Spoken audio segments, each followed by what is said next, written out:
after this video. Keep going.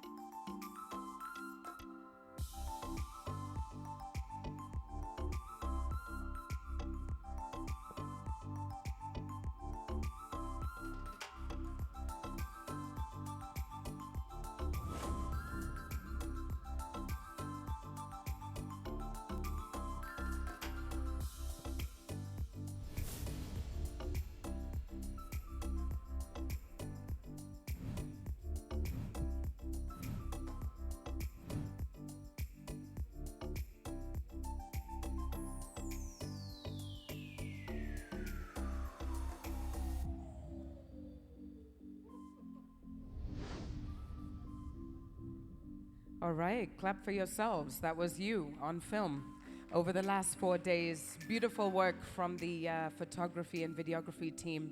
They are churning out videos every night. So make sure you're following all the social media, WIOMSA and KMFRI as well. Good morning. Mambo vipi Mombasa? Mambo vipi? It seems like everyone is a bit tired today, so we might need to get you to stand up and do an energizer. Let's stand up. Let's do a quick energizer. Let's digest our breakfast. If you didn't have breakfast, this will be your breakfast. Okay, let's just shake out our body for, 20 seconds. Legs, hands, everything, head, full body. Make sure you're loose. All right. Are you ready? You need to be mentally ready for this one. Okay. This is called the rapid fire quiz. The person with the loudest voice gets a point on this round for shouting out the correct answer. Arthur, can I ask you to come to the stage? You're going to be our independent judge. Okay? Right. We're going to start really easy. What's the name of the city that hosted the 12th Scientific Symposium? Who got the point? Okay. I have confirmation that the winner is in this region of the room. Janine. Round of applause for Janine. Yes. Are we ready now? I told you to be awake. What year was WIOMSA established? Julius? Guys? We can't hear you. Is it 97? It's not. Thank you. Round of applause, madam. This one's an easy one. I expect us to do it in perfect unison. What does WIOMSA stand for? Slowly. Can we make that sound better, please? What does WIOMSA stand for?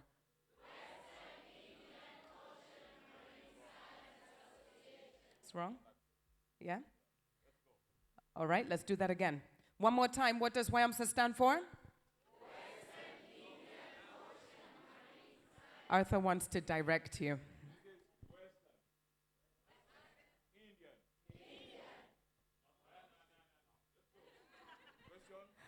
What does WIOMSA stand for?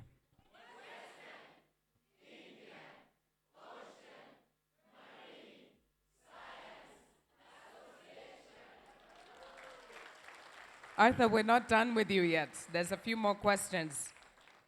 All right, are we awake? Now the questions are really going to get technical. How many countries are represented in WIOMSA? I think I heard the answer, but the board discounted. Shall we remove the board? Sorry, how many countries are represented in WIOMSA? We were at General Assembly yesterday, guys. Come on. Is it 10? It's 10. Another round of applause for our keynote speaker, nonetheless. Yes, not at the symposium, at WIOMSA. All right. How often is the symposium held? But we want it every year, right? The Secretariat probably don't. What are the 3 guiding pillars of WIOMSA? The 3 pillars. No board members, not you guys. The 3 pillars. of WIOMSA? I'll give you a clue. One of them is science, and I expected you to know that. What are the other two pillars? Yes, madam. Policy. Thank you. And the other one? Capacity building. Science, policy, and capacity. Great. All right. Let's finish the phrase. One ocean. Let's do that with more energy, I think. Right? Conductor? One ocean. When I say one ocean, you say one future. One ocean. All right. And last but not least, I want you to make some serious noise if you're excited to be here at WIOMSA 2025 here in Mombasa. Make some noise. And make some noise for my unwilling volunteer. Thank you very much, Dr. Arthur Chuda. All right. So we've done our energizer. We've had our breakfast. We're good to go for the day. There are a few people in the room that still haven't downloaded the app. Can you believe it? Can you turn to your neighbor and ask them, have you downloaded the app? If they say yes, say, show me. Can you just do a quick audit of the person next to you? Let them show you the app on their phone. Say, show me. And if they don't have it, tell them that the Wi-Fi password is WIOMSA 2025 and they need to download it right now. This is the last time you'll hear from me on that one. All right, social media challenge. How are we doing, guys? With yesterday's challenge, I'd given you the challenge of the ocean-themed photograph. Did anyone take that photo? Nobody. You did. What did you take a picture of, sir? The ocean, I hope. From the balcony towards the sea. Have you posted it? Hashtag WIOMSA 2025. Sue, have you seen this alleged photo? Online. She has seen it. A round of applause, please. All right. Today's challenge. All right. Let's roll slides. We are still using the official hashtag WIOMSA 2025. And the challenge for today is, because we're in the last plenary, I want you to start reflecting on what your personal commitment is going to be in terms of moving forward and thinking about one ocean, one future as the official theme. So I'm going to ask you to close your eyes. I know we're texting. Just close your eyes in your chair. Close your eyes. Okay. And I just want you to reflect on the last 4 days that you've had, the conversations, the keynotes that you've heard, the books that have been launched, the bilateral conversations, the posters that you have viewed and put stickers on. What are you going to do to advance the mission of one ocean, one future? What is your individual role? How are you going to play your part? It can be something small, something tangible, something that you can start today. Open your eyes. Pick up your phone, open your social media platform of choice, and let's write down our pledge. My commitment to having one ocean, one future is, and finish the sentence. Can you share the sentence with the person next to you before you write it down? What is your commitment? I'm going to give you a minute to note that down. Some people are not writing.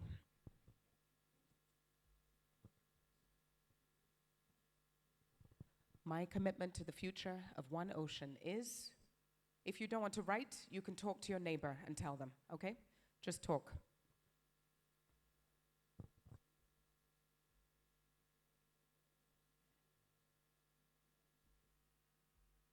Does anybody want to share their pledge?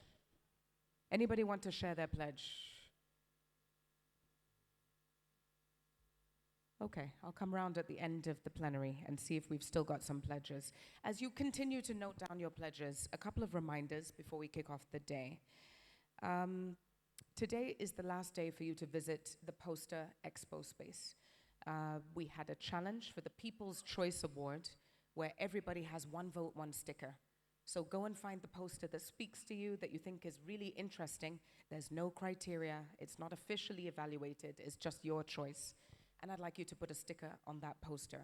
The booths are also open, so make sure that you go have a look. This is the final day that you'll be able to walk around that space.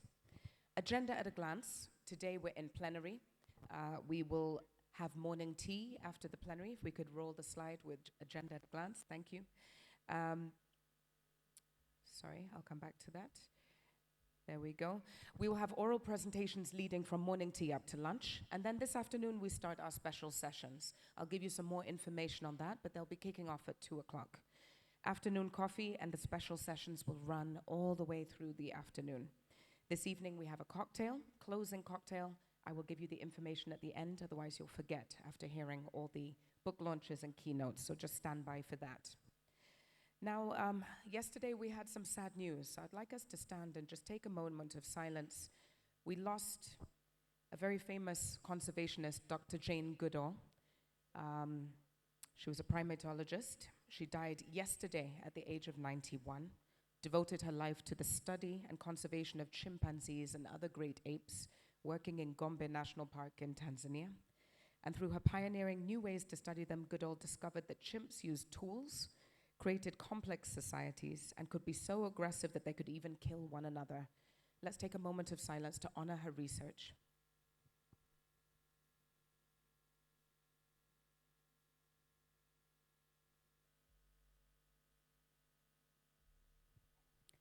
Thank you.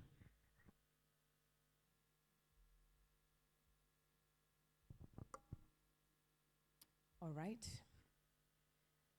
So, this morning, we've got 4 book launches, really, really exciting stuff, and all my speakers are here, so I'm happy, and we've tested all the technology, so we're good to go. So now, it's my esteemed pleasure to welcome our first book speaker. So I'd like to welcome to the stage, in just a moment, Ekaterina Kalashnikova.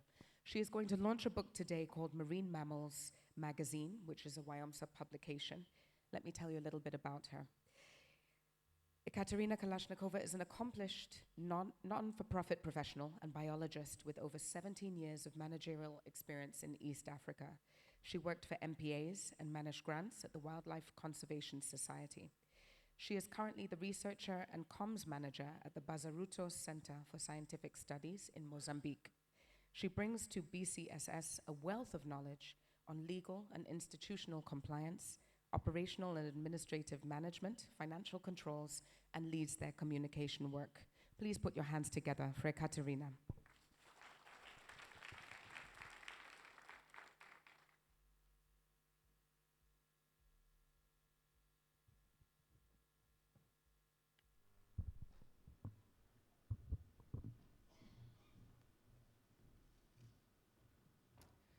Good morning, distinguished guests, colleagues, and friends. Habari za asubuhi. It's an honor for me to stand in front of you today at the launch of this special magazine, The People and the Environment, dedicated to the marine mammal research within the Western Indian Ocean. I just wanted to give you a brief story how things started with that magazine. It's a story of the short ferry trip from Dar es Salaam to Zanzibar. It was me and Dr. Tudor sitting on that ferry and speaking all things whales and dolphins and identifying communication gaps. It's been concluded that communication around science is equally as important as the actual science. So since then we started to working towards putting together that special magazine, aiming to reach the broader audience with all the research and conservation and about marine mammals in the Western Indian Ocean. Cetaceans, whales, dolphins, and porpoises. They are one of the most iconic species on the planet. They are not only the symbols of the ocean beauty, but also the important indicators of the ocean health. Yet, as it's been numerous times rightly highlighted during this incredible symposium, they face a lot of threats. Bycatch, ship strikes, noise disturbance, pollution, and climate change, it's all undermining their populations, very often quietly and invisibly. But there is a hope For example, humpback whales that I'm privileged to be working on in East African waters, they offer one of the greatest conservation success stories. Their recovery shows us what's possible when science, policy, conservation, and collective action come together. So this magazine comes in timely. Across Western Indian Ocean, the conservation and science around marine mammals are still at its early stages in many areas. Data are scarce, resources are limited, and threats are complex. But as you will read on the pages of this magazine, there is an incredible wave of new science, new voices, and new leadership emerging across the region. So in this issue, you will find stories of long-distance whale connecting scientists, continents, and ocean basins, community networks monitoring dolphins from the shorelines of Kenya and Tanzania, innovative collaborations across the scientists, conservationists, and citizens through initiatives and consortium and the platforms such as Indosats and Happy Whale. And important reflections on the tourism and policies and spatial planning, and how all these initiatives can both support and challenge the future of marine mammals. I would like to thank WIOMSA for putting together this beautiful magazine and all the incredible contributors. Thank you very much. Asanteni sana.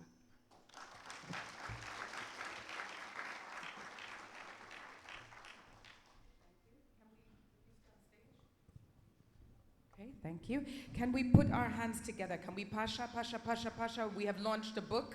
Pasha, pasha, pasha, pasha. And when I say choma, keep pashing. Can we stand up?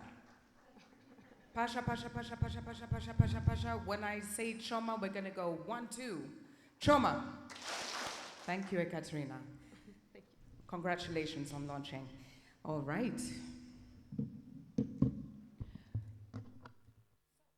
Our second book launch, Toolkit for Managing Marine Protected Areas. This is going to be launched by Glenn Ricci, a practitioner focused on touching hearts to enable change. He assists people to understand complex systems, to find leverage points for collective action in the areas of coastal management, protected areas, climate change adaptation, and fisheries governance. Through his time at the University of Rhode Island's Coastal Resource Center, he worked with local partners across Asia, Pacific, Americas, and Africa, including 20 years with WIOMSA. Please put your hands together for Mr. Glenn Ricci.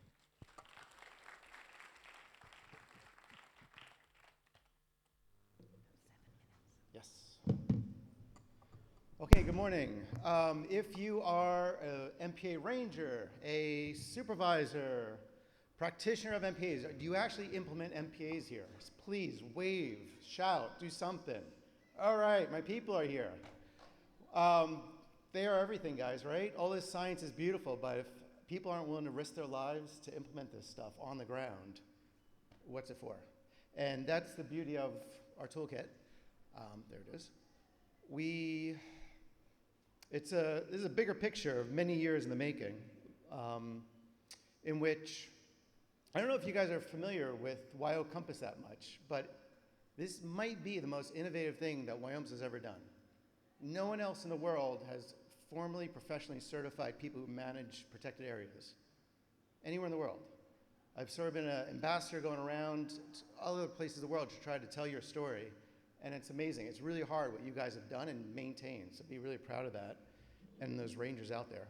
So this is not a training program that we're talking about. It's, well, I'll back up. First, the Dream Team. A lot of people were part of this, making this toolkit. Want to acknowledge Blue Nature Alliance for the funding to support it, but we really tapped into the WIOPAN network, you guys as members, to have a voice of how do you manage MPAs in the region? What is the best practices? So we have chapter authors, as you can see there, lots of chapters in the guidebook. My fellow editors, Sarah Gaines and Peter Kowalski.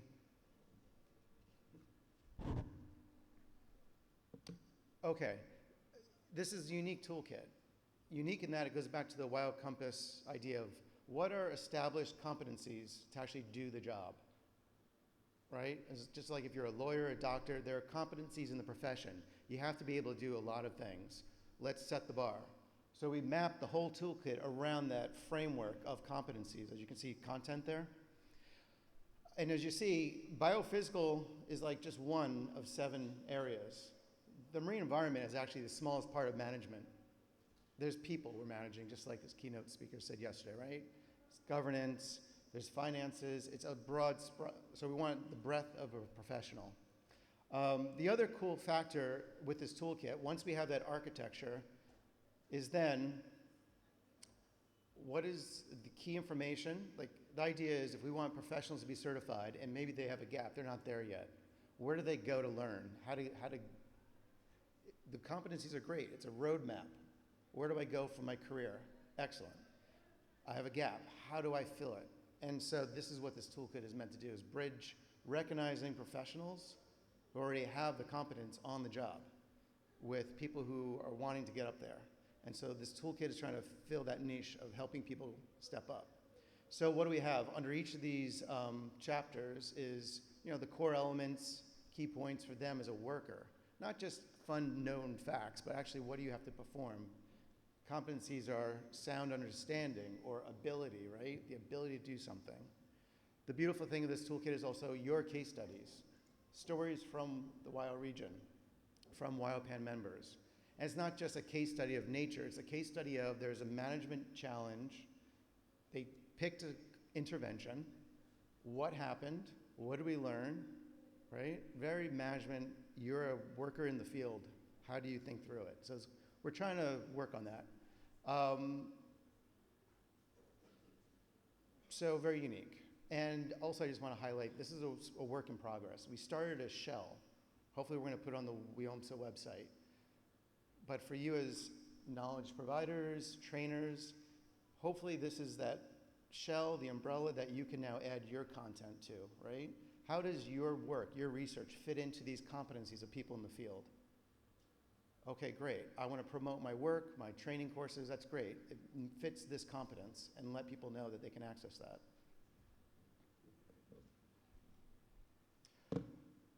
Learning approaches. We all learn differently. Some of the best learning is always on the job, right? Formal courses have their role. University degrees have their role, but they're expensive, they're rare, they're hard to get to. And also, it's hard to take knowledge back to your organization. You're inspired, you learn, but great, the organization doesn't really care, thank you very much. How do we overcome that? So a lot of this work is learning on the job. And the best people to teach us on the job is our supervisors. So also this toolkit really focuses on the supervisor. How can you grow your staff on the job? Every day is a learning opportunity.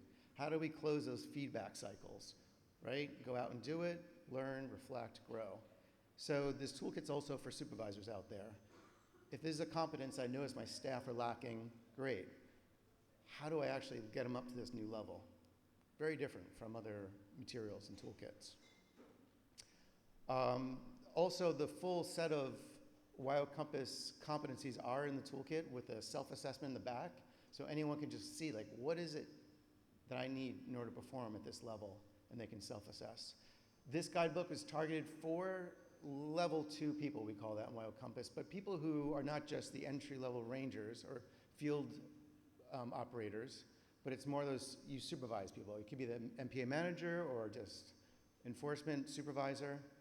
Okay, so we have different levels, and everyone has an important role. There's policy, but they don't know how to operate in the field, right? So how do we certify people of different levels? This toolkit was just measured, it's focused on those folks in the middle, supervisors. I'm going fast, but once again, a lot of people helped contribute. Some of the authors are in this room, thank you very much. It was a messy process because we were trying to figure out how do you do this? This is very different. And hopefully we create a structure and architecture that now we can add more, that all of you can add more too. But this is critical to those folks out there who really are putting their lives on the line to do the work. And again, I think, I'll put it up there, I think it's the most innovative thing WIOMSA's ever done. No one else in the world is doing this. Not Indonesia, the Philippines, Fiji, Costa Rica, Ghana. We've sold it and we've adapted it. We've adapted a lot of this to actually the LMMAs too. We've changed some of the competencies, but the concept of how do we learn as professionals is all in there. So be proud of it. Definitely share it with the people you work with in the field. It's a great tool. And also please contribute in the future. Hopefully we get it up online and you guys can use this as a way to extend your work. Thank you. That was 7 minutes to the second. Wow. Let's pasha, please, for Glenn. What we're going to do is you don't have to stand up this time, but you do need your feet on the floor. So we're going to pasha, and then we're going to stomp the ground with both feet 5 times. All right? Pasha, trauma. 1, 2, 3, 4, 5. Congratulations.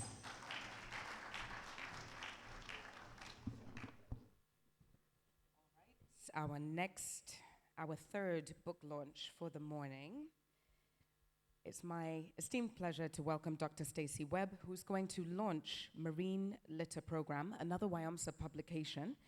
Let me tell you a little bit about her.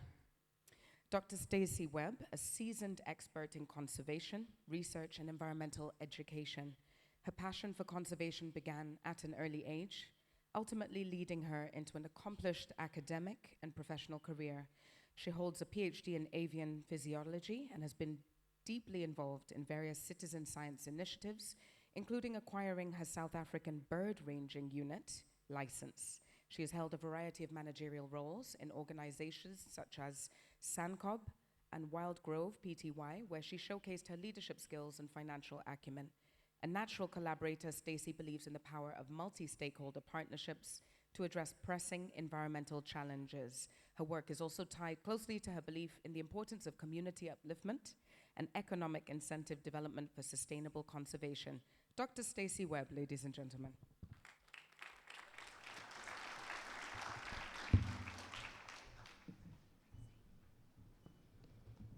Thank you so much, and good morning, everyone. It is a real privilege to introduce this report. Important to say that it is an impact report, so it's very palatable for all audiences, not just scientists. And it's a result of a proud collaboration between WIOMSA and SST, and many partners across the WIO region. Inside, you'll find detailed country summaries from all the teams that were a part of this marine litter monitoring program, and it encompasses many years of work that started long before I joined SST and before Arthur joined WIOMSA, so it's a real privilege to have been part of this program. What we've also done is we've included a regional impact summary along with the different country summaries, which really gives an idea of what the impact of this program was on a regional scale. And the data itself is valuable on its own. It shows hotspots, it shows the types of waste that's being found in the WIO region, and it also has already informed policy, but on a larger scale, it had various other impacts. So this report really is an all-encompassing summary of all the impacts that the program had in the WIO region, not just the science.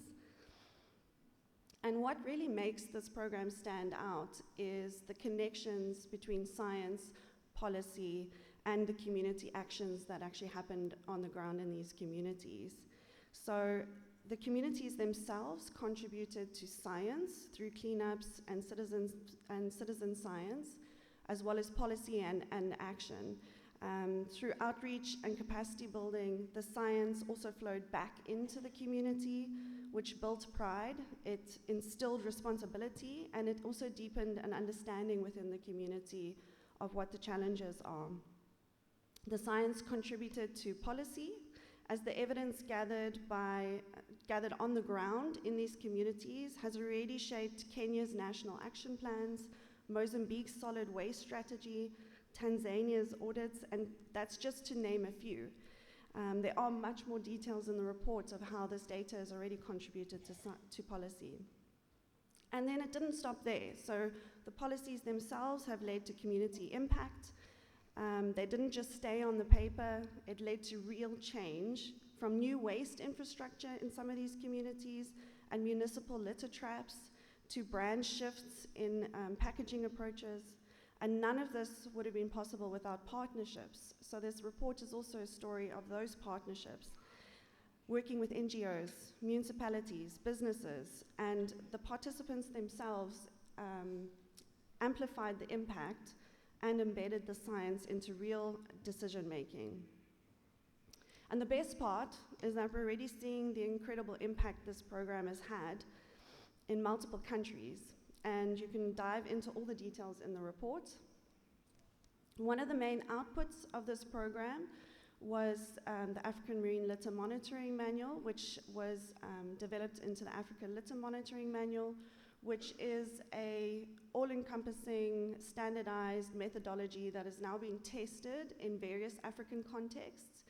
And there are tips on how to adjust the methodology to suit your context so that the results that you gather are actually still comparable across countries. And it's not just for the coastline anymore. We've now developed methods for inland as well. So if you are in the space where you are collecting and categorizing litter, we'd encourage you to have a look. And if you need any assistance with the methods, please do contact us. But this is the power of a program that doesn't just stop at monitoring. That's what this report is about. It drives change, and it shows how community-level science can actually inform national policy and how regional collaboration makes us stronger. For those who want to go deeper, please join us today at our special session in Arabuko 1. We're going to be discussing how grassroots solutions connect to policy goals and shaping recommendations for the Nairobi Convention COP12. Printed copies of this beautiful report will be available at that session, so if you'd like to see it in person, you're welcome to come and grab a copy. There are limited numbers, so first come, first serve. But if you would like to download a digital copy, the QR code on your screen will take you straight to the copy, and you can find the copy on both the WIOMSA and SST websites. And finally, I'd like to express our heartfelt thanks. As a part of the program, I'd like to thank WIOMSA and the funders CEDA and the MASMA program for funding this program. It was a really enriching program for many of us, and some of the people are here in this room. And then lastly, I want to thank all the dedicated teams who made this program possible. Your work is not only shaping science and policy, but it's making a real tangible impact in the communities across our region, and that is so valuable. So thank you to all of you. Thanks, everyone. Thank you very much, Dr. Stacey Webb. Let's stand up quickly. We're going to pass off for Dr. Stacey. She launched 2 items here. There's a report and a manual, right? So we're going to pasha. We're going to go 1 and then 1, 2. Okay? Pasha. Choma. Some people are awake. Thank you. Thank you, Dr. Stacey. It could be my communication or directions as well. Now, last but not least, our 4th book launch by Dr. Jacqueline Uku on behalf of the SARA Working Group. She is going to launch Ocean Literacies Magazine, another WIOMSA publication. WIOMSA's on fire with publications. And allow me to tell you a little bit more about her. Dr. Jacqueline Uku is a seagrass scientist based in the Kenya Marine and Fisheries Research Institute in Mombasa, Kenya, currently leading the National Marine Spatial Planning for Kenya. Her extensive leadership roles include serving as the recent past president of WIOMSA, former chair of the Africa Ocean Decade Task Force, and co-chair of the editorial board for the development of the 3rd edition of the Global Ocean Science Report under IOC UNESCO. Dr. Uku is a lead expert under the high-level panel for a sustainable ocean economy and a recipient of the N.K. Panika Award for Capacity Building from the IOC UNESCO General Assembly. She's an alumnus of the Women for the Environment, We Africa Leaders program. Seagrasses have been central to Dr. Uku's journey, which she has leveraged to teach and guide youth in scientific research pathways. As a member of the Ocean Literacy Group of Experts under UNESCO, she continues to advocate for greater ocean awareness in Kenya. She has supported initiatives that contribute to the integration of ocean awareness into the National STEM Policy for Kenya under the Ministry of Education. Welcome, Dr. Uku.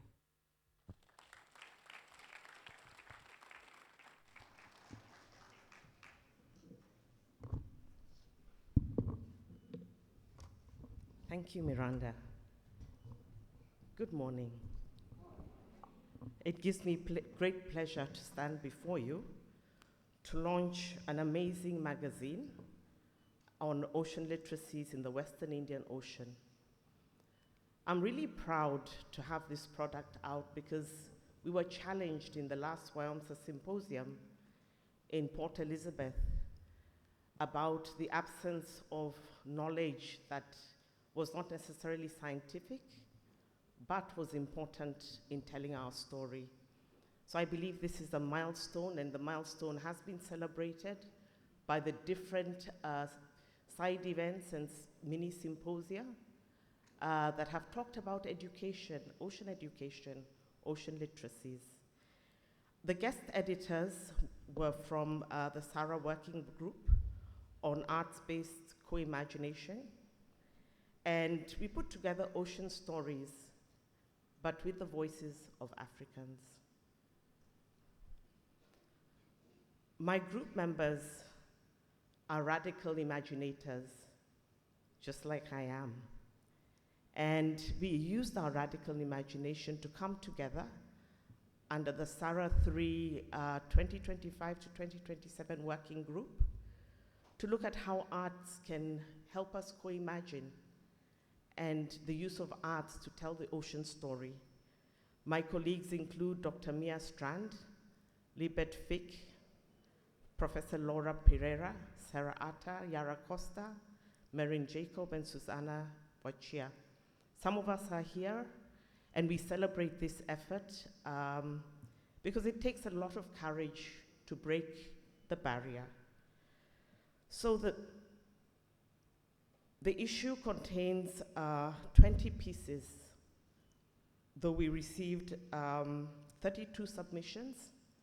We are trusting to have a second issue that will carry the remainder. And 4 of the articles were from this group. They highlight the richness of work in ocean literacies in the WIO.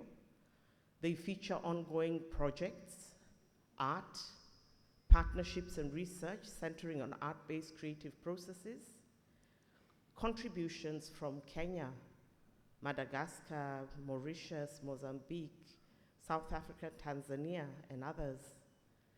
And it's really a collective effort put together, which I'll really urge you, as you open it, allow yourself to smile, allow yourself to reflect, allow yourself to weep, because I think some of the stories really touched something deep in me. Allow yourself to learn, allow yourself to critique as you read each story, and allow yourself to become a radical imaginator. So I'm really thankful to WIOMSA and the SARA group, sorry for that, for supporting us to put this together. We celebrate each one of you as you allow yourself to delve into this issue. Thank you. Thank you very much, Dr. Oku. So we would like to honor you as well. So can we pasha, pasha, pasha? We're going to do 5 really quick claps, okay? Pasha, pasha, pasha, pasha, pasha in the direction. Choma, 1, 2, 3, 4, 5. Thank you. All right. I've just been told that buses are arriving and people are outside in droves and starting to fill up the upstairs overflow session. Welcome to those of you that are just coming in now. We've just launched 4 books. And I would also like to share with you, if we could load the slides, we have one more from the IOC UNESCO, just to share with you here so that you can grab the code. This is introducing Marine Spatial Planning, a Comoros Roadmap. Publication was produced by the Intergovernmental Oceanographic Commission of UNESCO, which is the Subcommission for Africa and adjacent island states, in collaboration with the General Planning Commission and the Comoros National Commission for UNESCO and the Faculty of Science and Technology of the University of the Comoros. This was supported by the Swedish Agency for Marine and Water Management, and the publication, if you scan it now, provides a guide for the preparation of a marine spatial plan. which will enable the Union of the Comoros to develop a vision for blue economy, as well as a plan of practical and concrete actions that can be implemented on the ground with a timetable controlled, accepted by all stakeholders. So please do have a read through this as well. And that will draw us to a close on publications and book launches. So just a round of applause for all the speakers and the authors who might not have been on the stage, who deserve to be honored for all the work that they put into the publications. Thank you. So now let us transition into the more serious part of our agenda, which is our keynote sessions. Our session chair is our WIOMSA member of the board, Dr. Nina Wambiji, who's going to introduce to you our keynote speakers, who will have 30 minutes each that will be timed.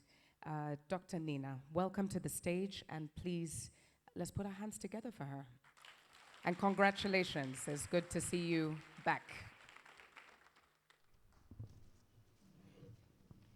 Good morning, everyone.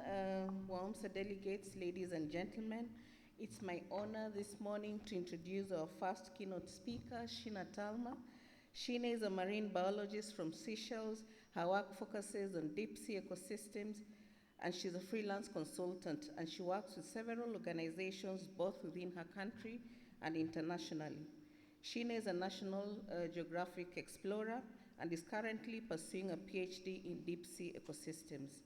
She aspires to work with collaborators to garner more deep sea scientists within the Western Indian Ocean region, and I was very privileged to be with her on the French vessel, Marion Dufresne, where I learned a lot about the deep sea from her. Her keynote title will be Advancing Deep Sea Science in the Indian Ocean, from Participation to Leadership in a New Era of Global Ocean Governance. Sheena Talma, ladies and gentlemen.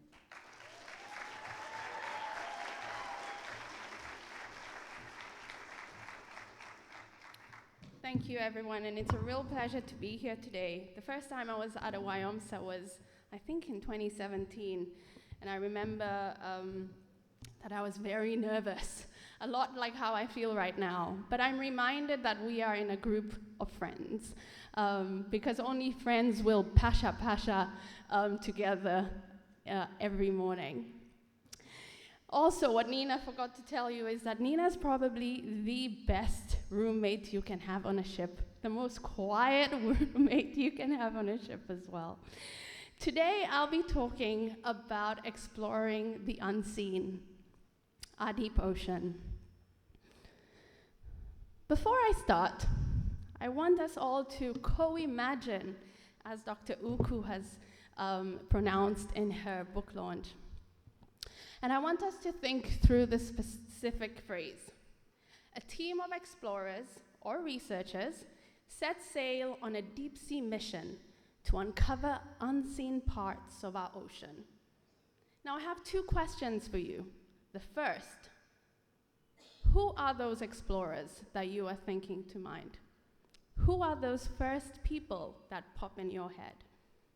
The second, what parts of our ocean are we thinking about?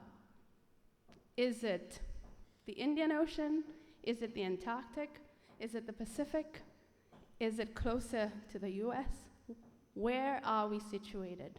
And we'll come back to that. Now, if you would ask me that question 5, 6, 7 years ago, I would immediately say, oh, probably someone like Jacques Cousteau or Sylvia Earle, right? Those were the explorers I would be thinking about.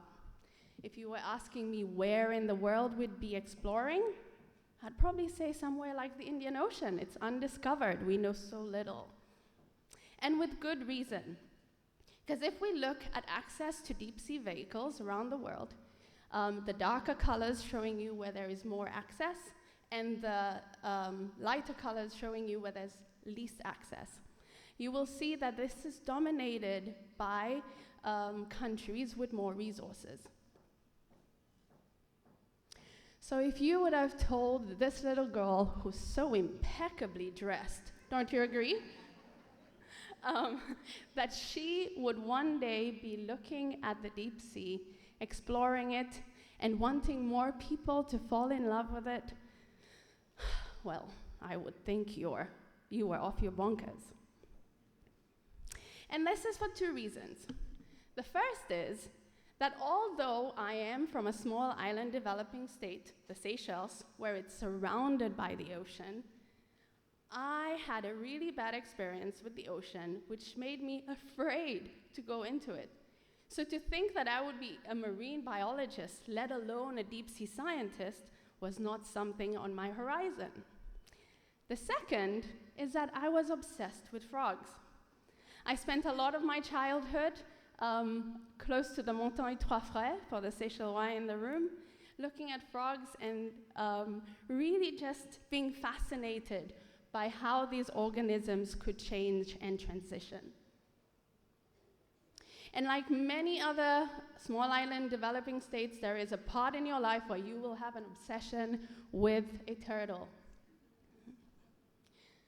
And just like the river moves from the mountaintops into estuaries close to the ocean, and then into the shallow reefs, my journey took me into diving.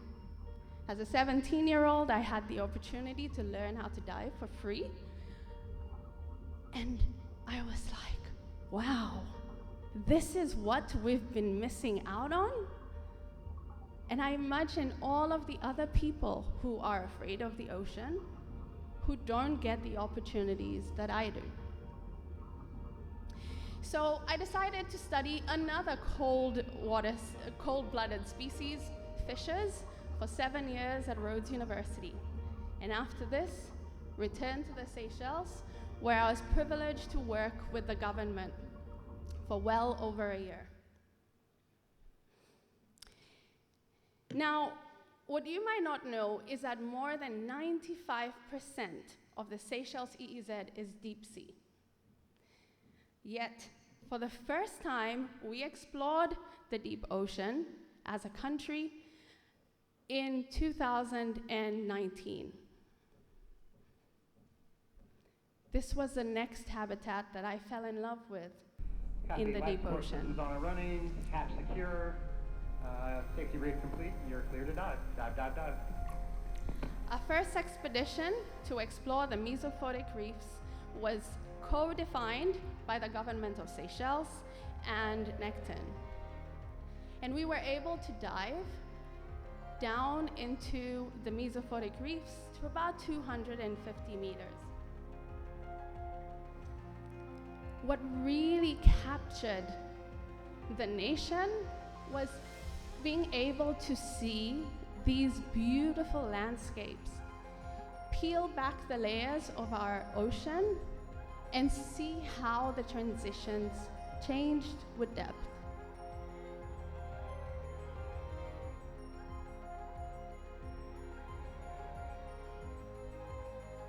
And for the first time, perhaps, we thought, what more can we do?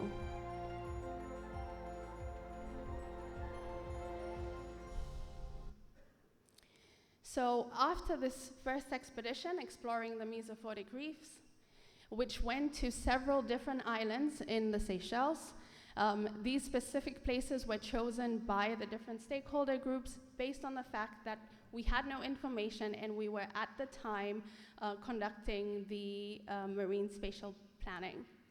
So this served as a great opportunity to be able to collect baseline data.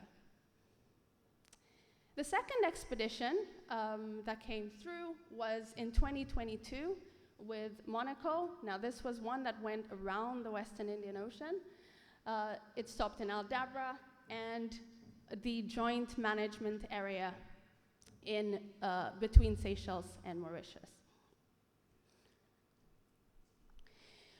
The difference here is that we had the opportunity to go a bit deeper. We went down to about 700 meters, both on Aldabra as well as Asayat and Mala.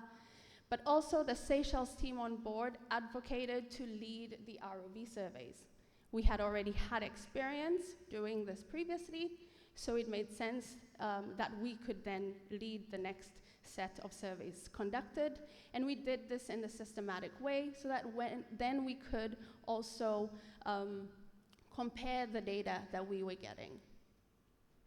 In 2024, this opportunity came with a very short runway, but it was also where we saw the opportunity to transition our leadership. For the first time, a deep sea expedition was led by a group of Seychellois on board the Ocean X. We went to similar areas as we had in the past, and the reason being because we wanted to collect information from those same locations where we had done the marine spatial planning process, and also extend the depths that we were going to. Some of the highlights from the dives included this gummy squirrel at around 4,600 meters in the Amirance Trench, as well as the Teningia dene, which is an octopus squid on the way up through the Amirance Trench at around 900 meters.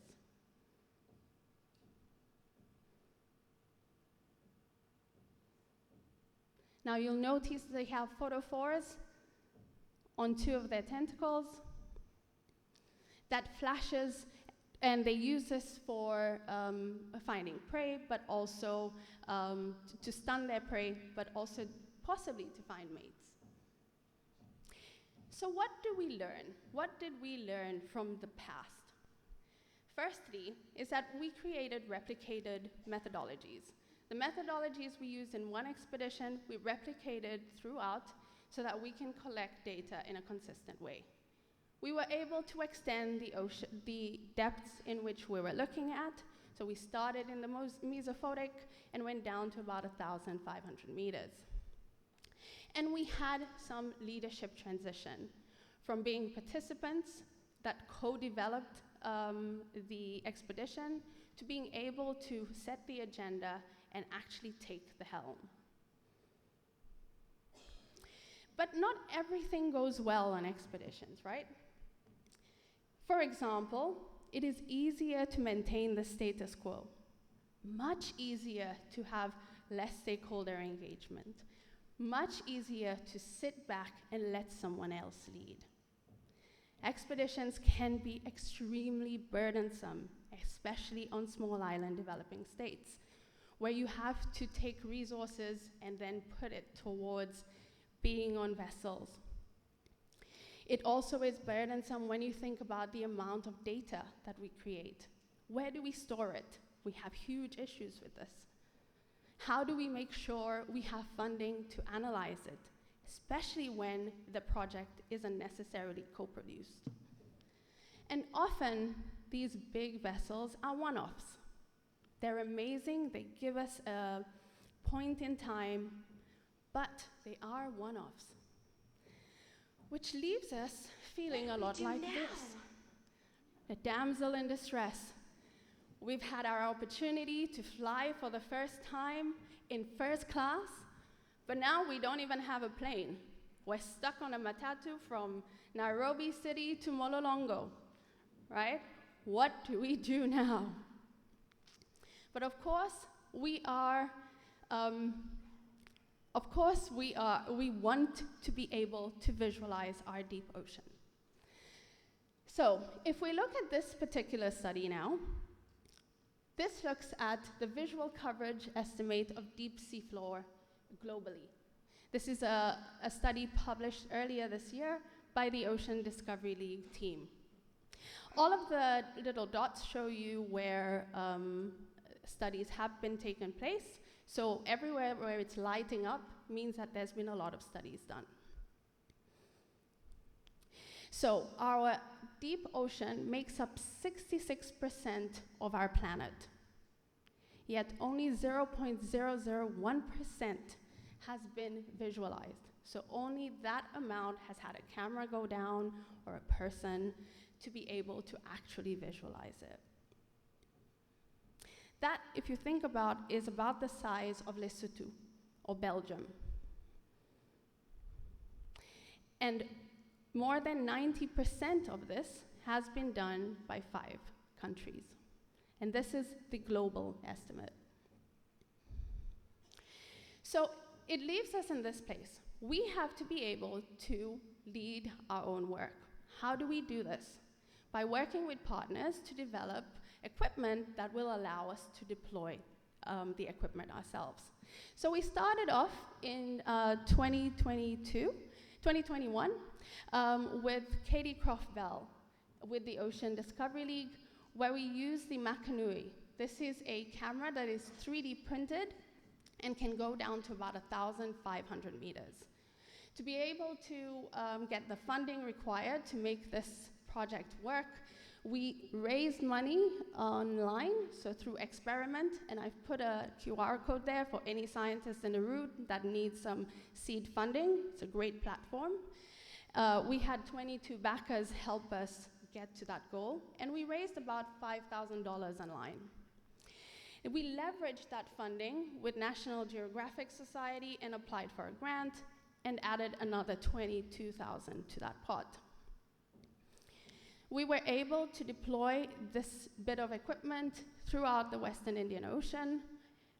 This was mostly done through me begging and bartering my way on as many ships as possible.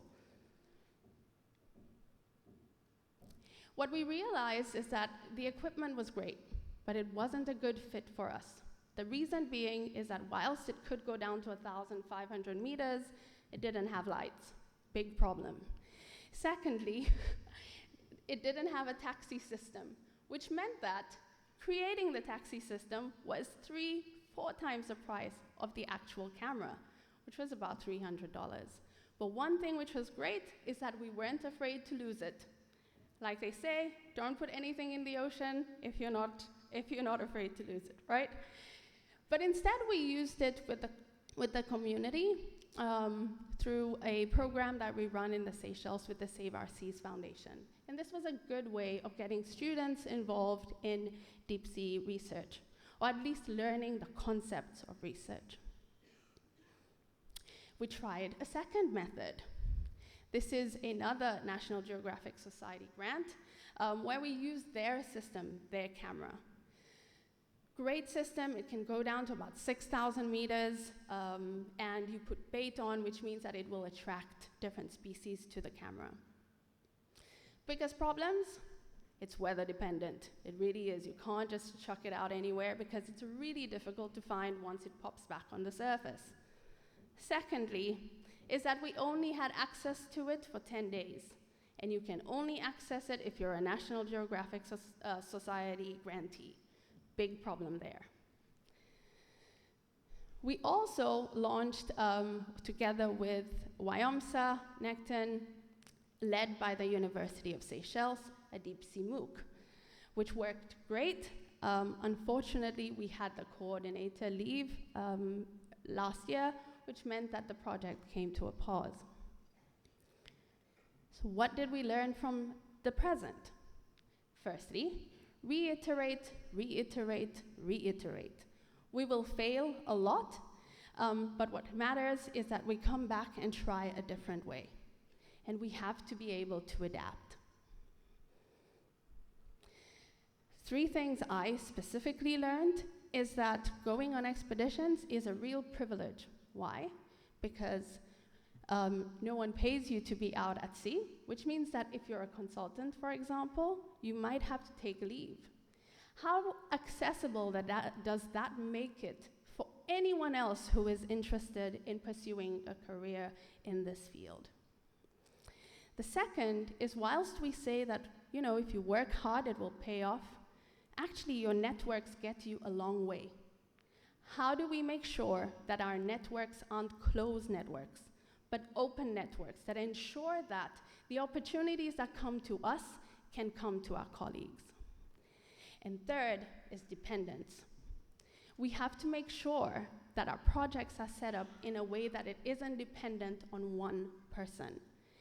If we create that dependence, the person leaves and the project falls apart. Which brings us back to this. What do we do now? So looking towards the future,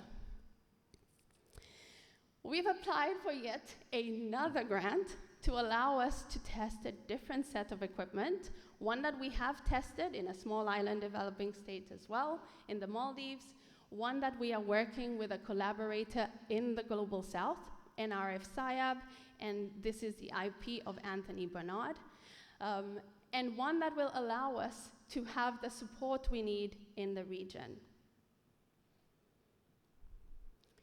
What we're hoping to do is deploy this equipment between 3 to 1,000 meters next year in the Seychelles for the first time. This equipment has been deployed in the Maldives, around South Africa already. Hopefully we'll see some exciting things like this 6-gill blunt nose shark. I promise he doesn't eat any of these other fish around him. But what is really exciting about this is that they're BRUV systems, essentially, that can go deeper. And many people in the region have the training to deploy BRUVs and to also analyze the data that comes out of it.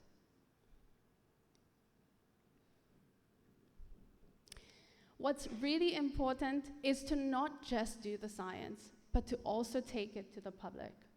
We have collaborated with different organizations to be able to showcase the work that we're doing in the deep sea, including a youth-led organization called Les Couverts l'Océan. So, let's go through the take-home messages. What have we learned? First and foremost, co-production. I know this term is overused. Perhaps we can use partnerships. This is a really important part of any of our projects. The reason being is because you need to have your partners on board from the onset, not when the project is figured out, but when the problem exists. Let's co-define, let's co-imagine how to solve the problems together so that we can ensure that the project will work in the long term. Second, leadership.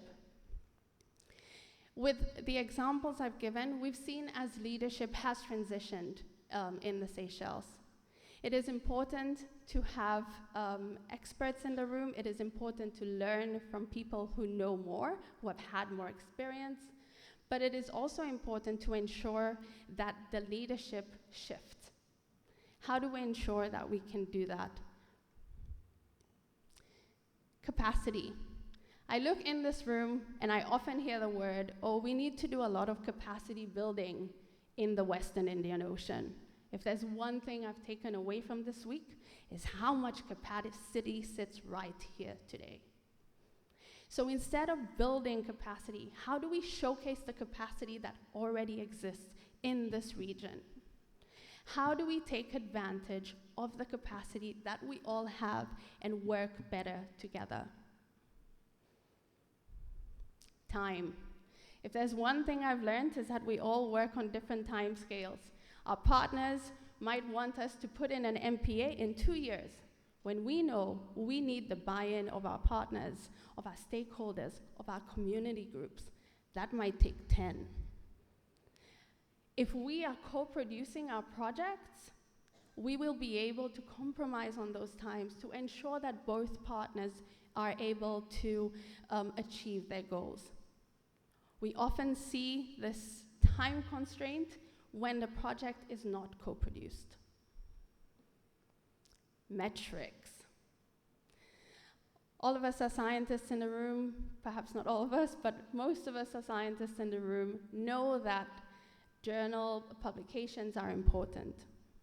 But within our communities, is that how they rate you as a scientist? I know that in my community, if I go to my grandmother, if I speak to children, if I speak to fishermen, they don't care about how many papers are published. They care about whether they can trust what I'm saying as a scientist to be true. Are we reflecting the metrics of the West as our own? Should we be creating metrics that align with our communities? Is that how we should be rating our success? Things to think about. Now, at the beginning, I asked this question. If a team of explorers or researchers set sail on a deep-sea mission to uncover parts of our ocean. Now I want you to co-imagine, as Dr. Uku said, that the explorers or the researchers are you, each and every one of us in this Western Indian Ocean Symposium. And we are setting sail to uncover unseen parts of our ocean that is close to the USA, or close to England, close to France. What are the standards that we would put on our partners that we would want to work with? Would we be welcome to explore these unseen parts of that part of our ocean? Do we have the audacity to be able to imagine that we could do that? I tell you what, that 5-year-old girl didn't, but this one does.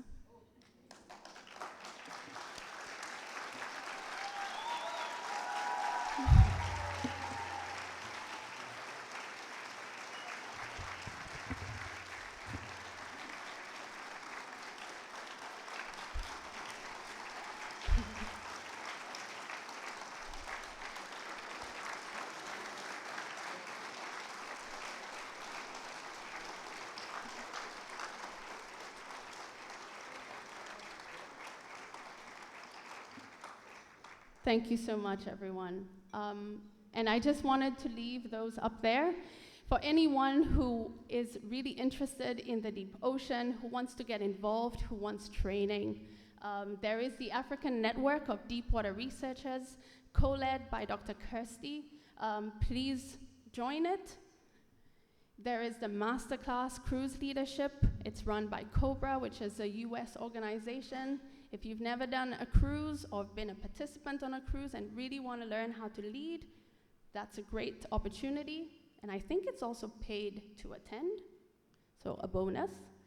And watch the Ocean Discovery League page because they will have opportunities coming up soon. If you want to learn more about BBNJ, please do come through to our session tomorrow. If you are coming, definitely register. We only have a few spaces left. So I just want to leave everyone with this short video which promotes the National Geographic and Perpetual Planet Ocean Expedition. And this is part of the project that we'll be running in the Seychelles with a conglomerate of partners next year. What makes us unique in our universe is that we have water.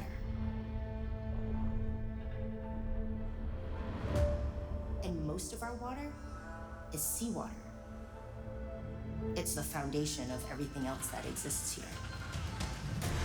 Which is why National Geographic and Rolex are on an urgent quest, launching innovative expeditions from seashore to seafloor and from pole to pole, partnering with coastal communities to develop solutions that will help protect and rebalance our planet's largest and most important ecosystem.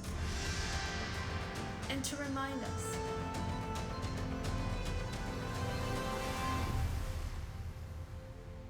that our one ocean doesn't divide us. It unites us.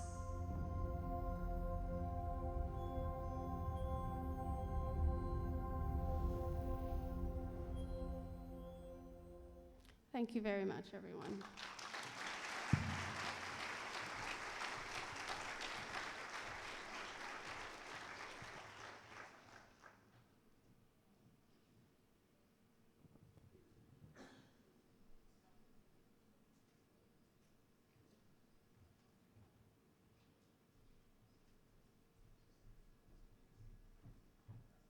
Thank you so much, Sheena, for a very inspiring keynote.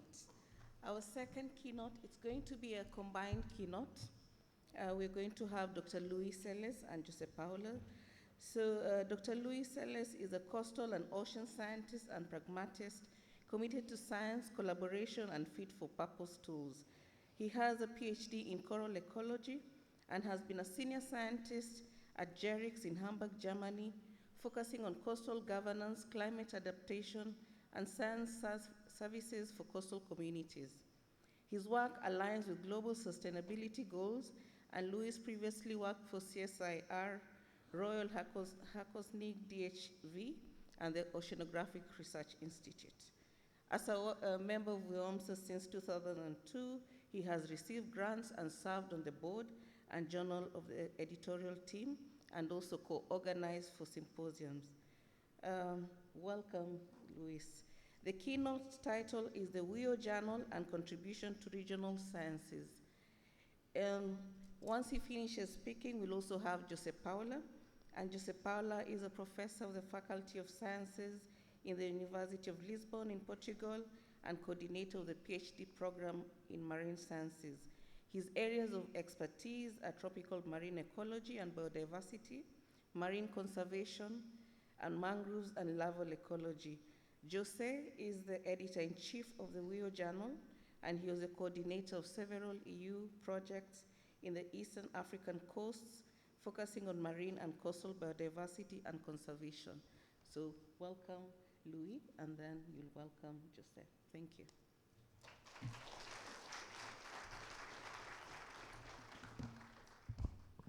Thank you very much, Nina. Wow, Sheena, that was inspiring and also a very hard act to follow. But I am happy to say that the future of our science is in good hands. So well done, thank you. I sometimes wish I can go back and do it all over again and do it in that way. Thank you. And thank you all very much. The board, Nina, thank you for the introduction. I want to take you on a little bit of a history, a little bit of a reflection, and I also want to be a bit speculative. I want to talk about this journey that we're on, the symposium itself. I want to explain to you how important is the symposium for WIOMSA. We are not just a gathering of scientists that WIOMSA does every now and then. You are a fundamental part. This event is a fundamental part of who WIOMSA is. WIOMSA without the symposium is not WIOMSA. So I want to take you on a short journey. I can't take you through the entire journey, but I can certainly take you through some of the things that happened along the way. And this is the journey of the first WIOMSA symposium through to the one we are attending today, where we are basically taking a break in Mombasa. And the question is, why do we journey? What is the purpose of the symposium, other than just a gathering? It's got 4 purposes, and I think they should be known to you. The first one is we share information, we generate information, we generate data, and we share it with one another. The second one is we create a platform for people to share this information. The third purpose is, and this comes from many, many years, is to bring natural and social scientists together so that we can start creating multi-transdisciplinary outputs. And finally, we meet here so that we can start identifying gaps and gaps in research areas. That's the reason we journey, and I would like to take a few points along this timeline and show you some of the events that happened. But before we start with the first symposium, I just want to take you back to 1998 to the meeting that began WIOMSA. So this is a group of scientists. It's the first regional meeting of scientists, mainly from Tanzania and Kenya, that met to discuss the opportunity of creating a WIOMSA. This was in Dar es Salaam, and I challenge you to identify the two yellow circled people. I think the one is clear. Nariman. All the way.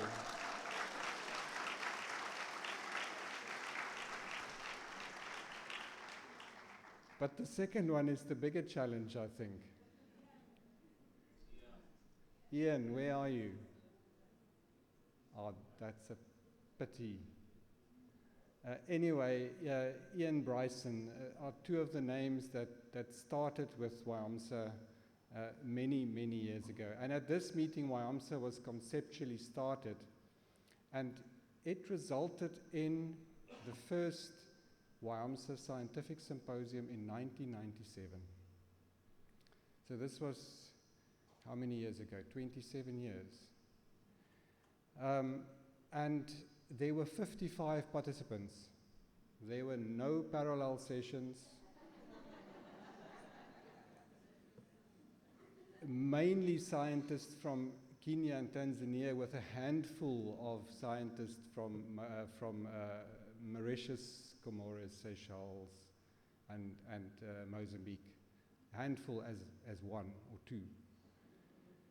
So this fabulous group of people started this journey, and I'm going to take you firstly a short step to 2001, the very next one, and just look at the progression already. So this was 2001 in Tanzania, Dar es Salaam. The theme then was setting the research agenda. And again, quickly, I didn't circle them, but firstly, let me ask, anyone that attended this meeting that I'm showing you now? I know there's some people. There's one at the back, Nariman. There's Tim McLennan, there's young Nirmal Shah, Magnus Ngoili. Okay, so they're still around. And the inset photograph on the right is me. So while these people were creating a new future for the region, there was a freshly graduated PhD, ready but completely clueless. And I was waiting for WIOMSA to basically give me the reason and the career that I ended up having. So now I'm going to take you a bit of a bigger jump, because we can't go through all 13. It'll take me the whole day. But Julius has promised to write the book. So within the next couple of years, we're going to have the book.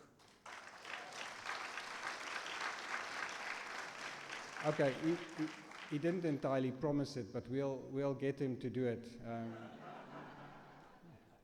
because he's got all of the information. The next step, 2009, and this time I expect more hands when I ask the question, who was there? Who was there? Okay, that's better. So we're starting to remember some of these events now. And it was massive. It was 470 people.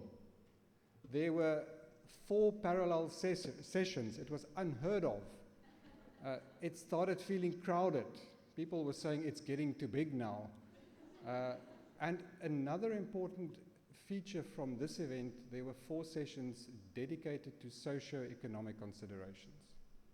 Whereas the first 3, 4, 5 symposia were heavily focused on fisheries and ecosystems. So the shift started. The shift has started in 2009. Let me just see if I should give you any more facts about this one. 13 workshops and special sessions started up. So it shifted away from just presentations and parallel sessions, and now we started having workshops and special sessions.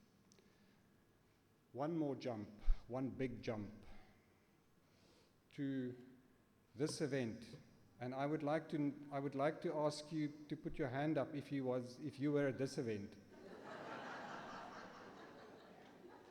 Okay, you better put your hand up, otherwise you're not aware of yourself. So I hope you can appreciate the contrast. I hope you can appreciate that we went and that we grew a little bit. And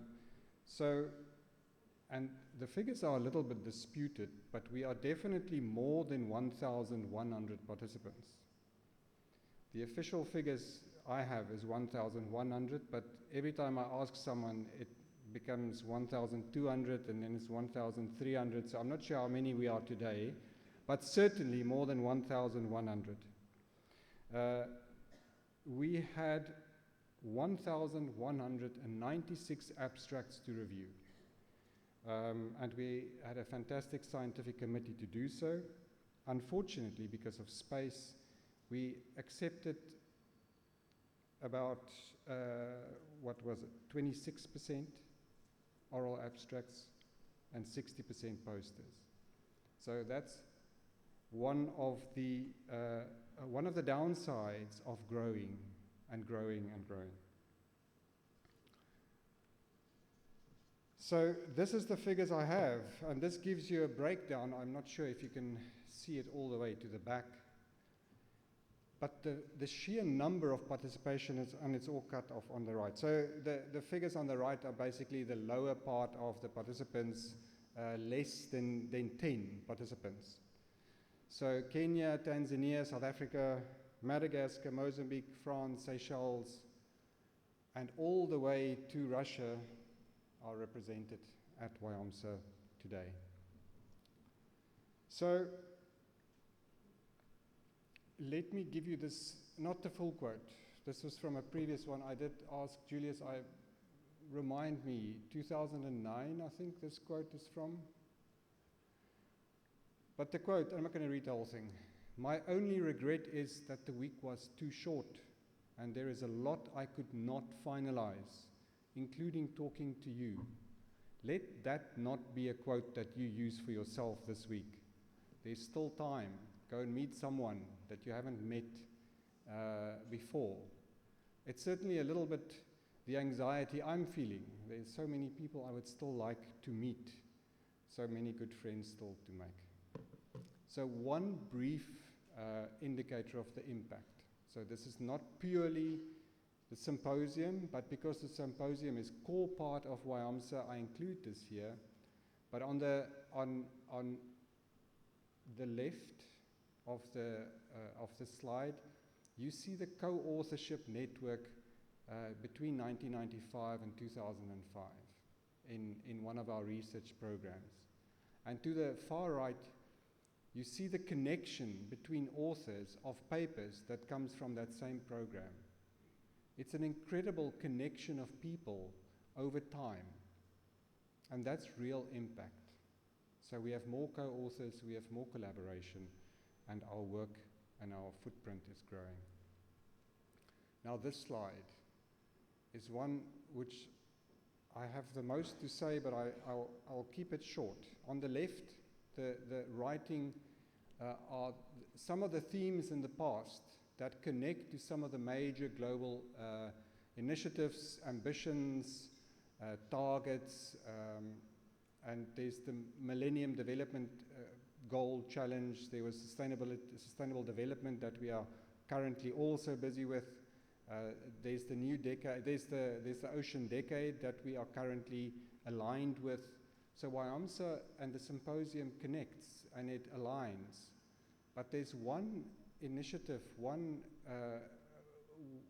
indicator on there that does not have a logo, and that excites me most. And it relates to what Sheena did on the stage before me. It's the ECOPS. And I challenge the ECOPS to give us a logo that shows power, and that shows humanity, and that shows unity. Because the ECOPS did not exist in the current form in previous versions of the symposium. And of course, don't forget the bottom of the slide. There is a drum beat in the background. Unfortunately, it's not a drum beat of good news and of partying. And you can see the white line which shows the time period in which WIOMSA has been active. So we're coming into difficult times, and it'll become worse before it becomes better, but we are there. So do not forget the drumbeat. So I will start wrapping up soon. I'm not sure, Miranda, how am I doing for time? Perfect. So again, this quote might not be exactly what Arthur said yesterday, but this is how I interpreted it. I asked him, so Arthur, are you happy for the symposium to grow and to be unlimited in its size? And he says, grow, baby, grow. So this is then also my message that there's no way we're curbing WIOMSA Symposium. We're not stopping. We've grown from 55 to 1,300, disputed, but 1,000 plus. It is a symposium that was initially dominated by fisheries and by ecology. And we have, since the beginning, and I forgot to mention this, the first symposia were fully funded. And as we progressed through time, we realized, or WIOMSA, we all realized that we can't sustain that. So this incredible growth was also with the constraints that we could support fewer and fewer people. And that is, if you think about it, fantastic news. So the last couple of symposia, WIOMSA moved from full support to partial support. And that's another indicator of success, another indicator of impact. So my third to last slide is what have we learned? We are learning that the symposium is still evolving as an institution. The WIOMSA Symposium has become an institution of the region. It was born in a time where fisheries and ecosystem data and information and research was incredibly important, as was the imperative to develop human capacity. We have learned that we should align with global goals and with global ambitions. It gives us relevance and we contribute. We have learned that it is important to value disciplinary science. It is important to value multidisciplinary science. We've evolved to interdisciplinary science, and we are now firmly focused on developing transdisciplinary science as a major component of what we want to showcase at these events. In the WIOMSA Symposium, there was this inevitable shift from deep biophysical, ecological research to this idea that we're in a socio-ecological system. Everything is connected. The answer that we are looking for is more than data, information, It is not the only solution, it's part of the solution. So we ask the questions, how do we engage?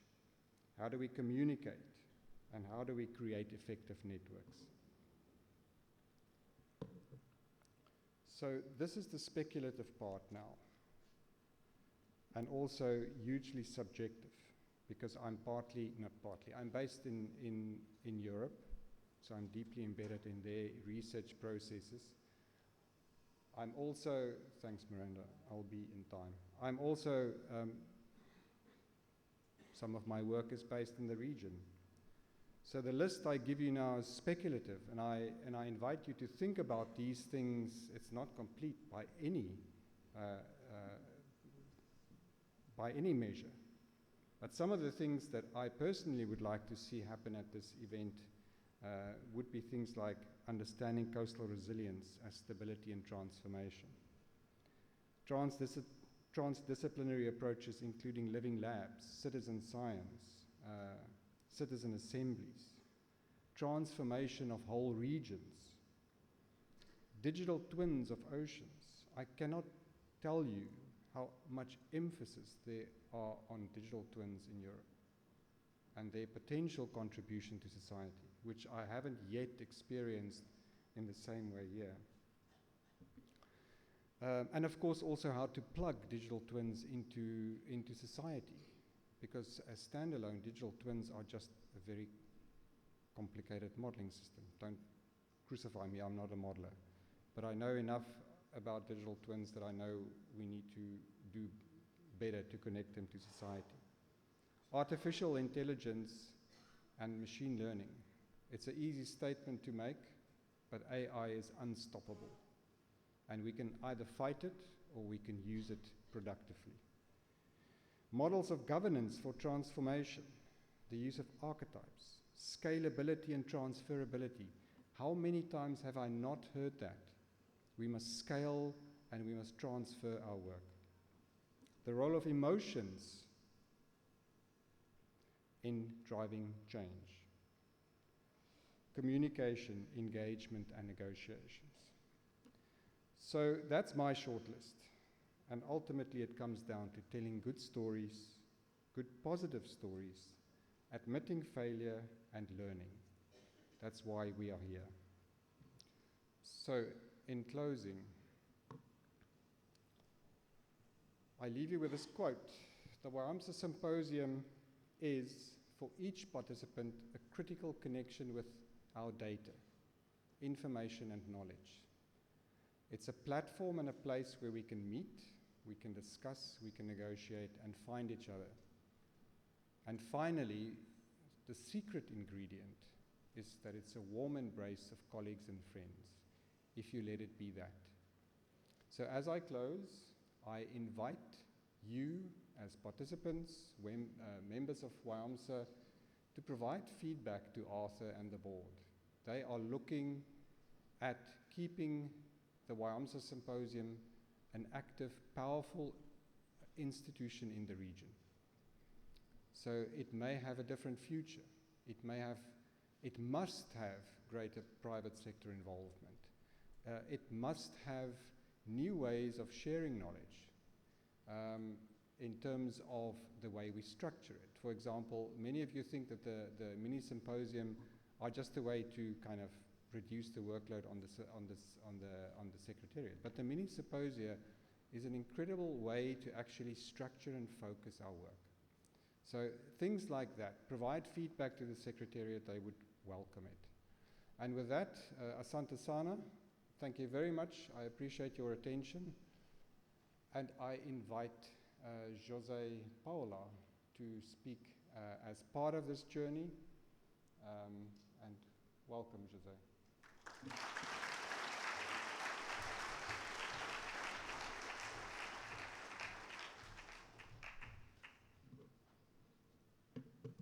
Thank you, Louis.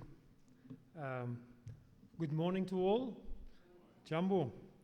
And first of all, let me congratulate Sheena for a fantastic and inspiring presentation, and to Louis for telling our story in such an interesting way. Well, we have seen the excellent record of publications by WIOMSA. We have seen the WIOMSA magazine, People and Coasts, Science to Policy, and other excellent outputs. But can I have the slides, please? But WIOMSA is a network of scientists, not only, but essentially, I would say, various types of scientists. And scientists rely on scientific publication. And the View region for much time didn't have any vehicle to publish good scientific articles, and relied on the exportation of the research that is made locally into international journals.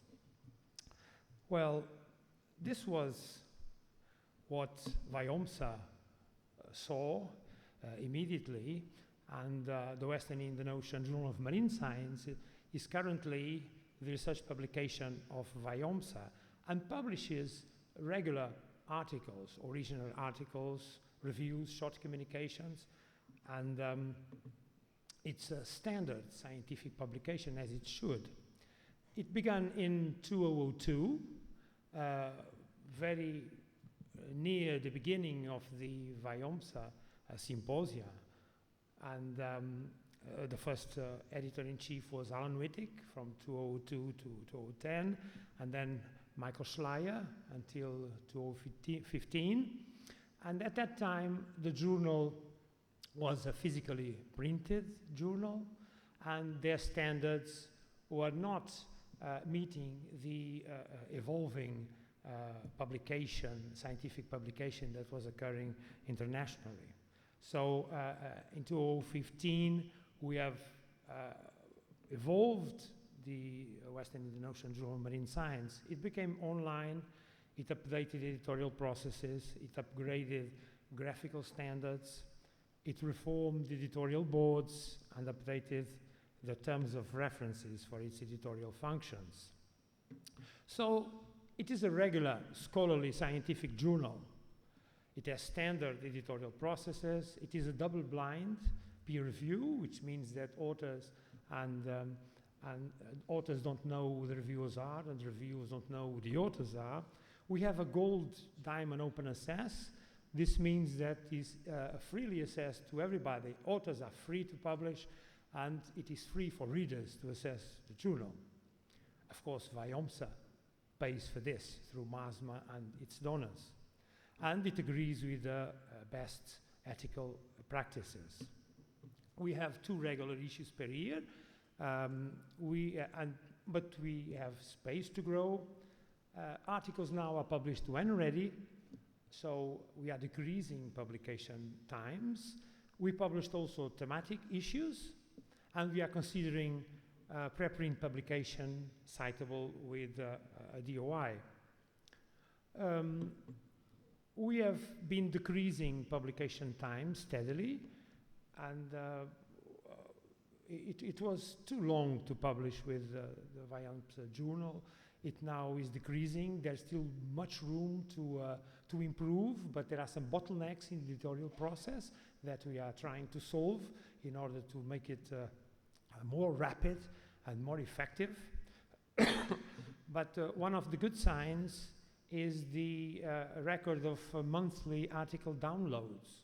We have started with more or less 500 downloads per month, and we have now reached, I mean, there was an asymptotic growth from to 2023, and we are now reaching nearly 15,000 downloads of articles per month, which is already a very good record for the number of publications that we do. And it's interesting to see the geography of downloading. We have an interest, of course, around the Western Indian Ocean, mainly on the countries that make WIOMSA, but also we have high rates of download all across the Indian Ocean and, in fact, all over the world. The country that downloads more articles from us, it's the USA, for example, quite far away from the Western Indian Ocean. Of course, that the rate of downloading reflects the size of the country and the size of their scientific communities. We are now rated as 2 stars by the Journal Publishing and Practices and Standards for a maximum of 3 stars. And I can tell you that in Africa, in the whole continent, only 2 scientific journals have 3 stars. But we are working on it, and we are trying to meet all possible criteria to upgrade to the maximum level. We are now indexed on the Web of Science, Scopus, Directory of Open Access Journals, Simago journal rankings. Our record is not brilliant yet, so we have plenty of room to grow in quality and in our metrics. But we are there, and we have visibility, and we are growing. So if I say why, if we are that good, why we still do not have an impact factor attributed by the Web of Science, so Clarivat? Well, we are in the process of acquiring it. We submitted the journal. There are some performance criteria that are necessary to have it. We are rapidly evolving to meet those criteria, but there are also other formal issues that must be met, and they are not all dependent on us, because we rely on the Africans Online Journals platform, which have limitation in terms of its formal display and interface with the public. So we are trying to negotiate and to evolve until we rapidly acquire impact factor. That would be, of course, a game changer, especially for young researchers that need metrics. I'm not going to talk about metrics and the problems and limitations that this fundamentalist metrics, bibliometrics that are in place today, but we have to live with it, and so we're going to meet it so that we are able to grow effectively and put science on in the VO on the place it should be in the context of the world, marine science. Also, the thematics of articles in the journal have evolved, and as also Louis said, initially we had a lot of fisheries and marine ecology. Basically, it was the only themes that showed up at the symposia. Now we're having more and more emerging themes. We have more socio-ecological papers being published, but also molecular studies and bioprospecting, and so things are getting different. And for that, we are evolving also the functions and the way we constitute the editorial boards. The editorial board must respond to the rank of disciplines that constitute the submissions, the mean submissions to the journal. They also tend to reflect representativeness in the VO region, gender issues and other issues, but basically the editorial boards are functional and they want to be modern structures to manage the science that is published on the VO. We have been publishing special issues, also thematic issues, and the last one came last week, and we heard about this research that was published also as an atlas, and we have published the science behind that atlas last week on a special issue. We have already three other special issues and the editorial process. Two come from the VO Mangrove Network, state and function of mangroves in the VO, socio-ecological frameworks and management of mangroves in the VO, and also a third special issue is on the making, livelihoods and gender dimensions in small-scale fisheries in the VO. So my last messages are, first, consider publishing in the Western Indian Ocean Journal of Marine Science. We can publish not only regular issues, but special issues regarding thematic sessions or mini symposia, whatever you feel you wish to publish. Consider submitting and contacting the journal, and we'll make it happen. On the other hand, one of the bottlenecks for publication times and for quality of publication is the peer review process. And it's becoming increasingly difficult to engage the scientific communities on the peer review process everywhere in the world. So you are the scientific community of the Western Indian Ocean. Consider responding to the peer review process and engage on the peer review process of the journal. And thank you for your attention. Asante. Thank you very much.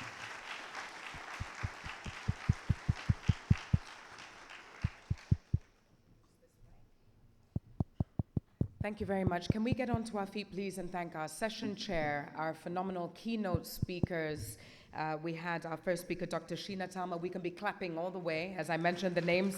Our session chair, Nina Wambiji, keynote speaker, Dr. Sheena Talma. We had Professor Jose Paula just now, and Dr. Louis Celia as well. Thank you very much for those wonderful keynotes.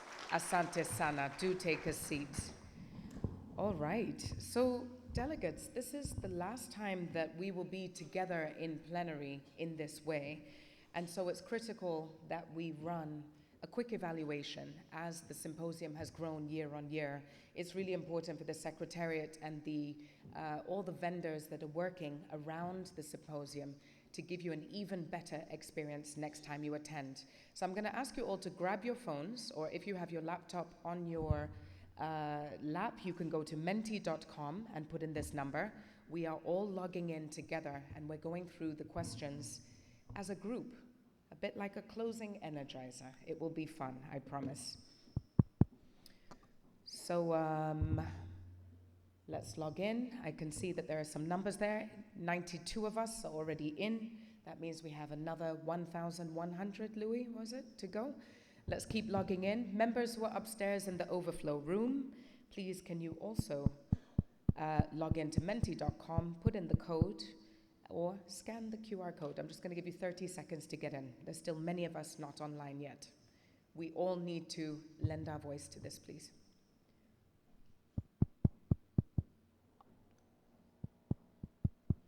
Okay, we're at 150. So you can scan the code or menti.com and then put in the code 34726948.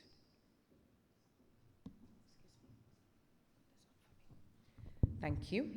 We're at 160. If anyone needs help, wave your hand and we can come around and support, but we need more than 200 people putting the feedback in. When we've got 500, we'll kick off. Let's scan the code, menti.com on your laptop, and the code. We're at 209. Can we have a bit of background music while people log in? We've got to give it some time. We're at 300. Wonderful. Can you hold your phone in the air if you're logged in and ready to go? Thank you. Thank you, my 300. All right. For the rest, let's log in, menti.com. Put in the code 34726948. And let's kick off with the first question. All right. So the first question. Oh, wow, we've started. All right. In one word, describe your experience at the WIOMSA 13th Scientific Symposium. You can see all the words coming up there live. Could I have the moving mic? Can you switch it on for me so I can move from here? Inspiring, amazing, interesting, networking, enlightening, awesome, enriching. So the bigger the word, the more common, the more often it has been typed. Okay, so we keep those coming. That was easy. That was just to test it out. Right, let's go to the second question, which is, please rate your overall experience over the last 5 days. This is a slider. It is anonymous. 5 being excellent, 1 being poor. So this is overall experience. We will go into the individual aspects of the symposium in a moment, and it should be averaging out. We're at 307 responses. Let's keep those coming. This data is very, very important for the organizing committee so that we can give you a better experience at the next symposium. Next question, please. What is your biggest takeaway from the overall scientific symposium? So when you leave Mombasa, or when you go back to your office, those that live in Mombasa, what will be your aha moment, your takeaway, your moonshot? Something that will stay with you. Let's have a look at some of the comments there. Network and growth. The sheer amount of talent and capacity in the WIO scientific community. Yes. Collaboration. The organization was phenomenal. Talks, very interesting. I need to grow and engage. We are one. Excellent. Keep those coming. Let's go to the next question. Rate the program content. That means what made it onto the agenda the choices of keynotes, the choices of oral sessions, although we will go into those specifics. So overall, the flow of the agenda for the 5 days, please give it your rating. 5 being excellent, 1 being poor, any number in between. Slide the slider and we will get the average there. I can see the responses coming in. We have 240 responses. If you've been logged out, you can see at the top of the screen there, menti.com, and the code is always there for you, 34726948. Everybody has Wi-Fi, WIOMSA 2025, so no excuses. All right, next question. We would like you to rate the conference center, so the Pride Inn. We've hosted this event across 2 sites, the Pride Inn here and the Flamingo Pride Inn, where there'll be some special sessions running from this afternoon. So what is your rating of the conference venue?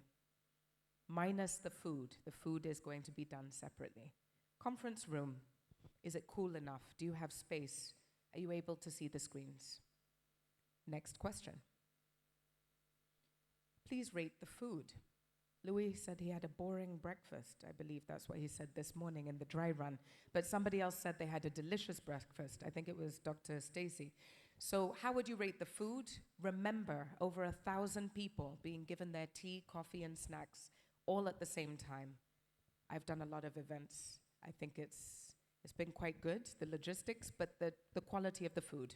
Next question. The technology, the sound, the visuals, being able to run your session in the breakouts. What has been the quality of the technology? We have a huge team who are working day and night to make sure that you have what you need, presentations, good sound and video. Please give us your ratings.